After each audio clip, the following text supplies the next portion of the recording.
تقریر سنی ہے۔ کیا علی ہم نے کوفہ میں ایک شخص کو زہر خریدتے ہوئے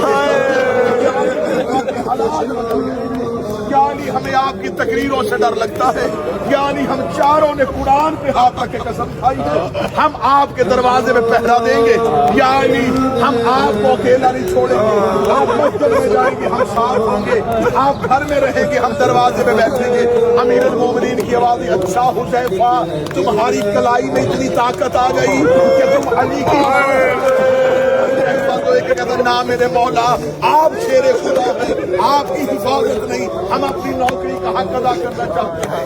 علی دے کے فرماتے میں تمہاری جنت کا دامن ہوں، تم اپنے امام کے حقوق سے باخبر ہو، لیکن میں حکمن تمہیں کہہ رہا ہوں جاؤ اپنے اپنے گھروں کو واپس چلے جاؤ۔ حذیفہ کہتا حکم علی تھا، ہم پر اطاعت واجب تھی، ہم مولا علی کے گھر کے دروازے سے چلے۔ حذیفہ کہتا میں گلی کا موڑ مڑ رہا تھا، میں نے آخری بار مڑ کے علی کو دیکھا، علی آنکھ اٹھا کے گئے۔ حذیفہ اللہ کے حوالے، حذیفہ اللہ کے حوالے۔ حذیفہ کہتا میں ساری زندگی علی کا وہ چہرہ نہ بھول سکا۔ حذیفہ کہتا میں گھر آیا، میری زوجہ نے مجھے کہا تم تو علی کا پہرا دینے گئے تھے، علی نے واپس کر دیا ہے۔ حذیفہ کہتا میری زوجہ کہتی ہے کہاں علی جیسا امام، تمہیں جیسے پہرہ داروں کی ضرورت ہے، اس کا عباس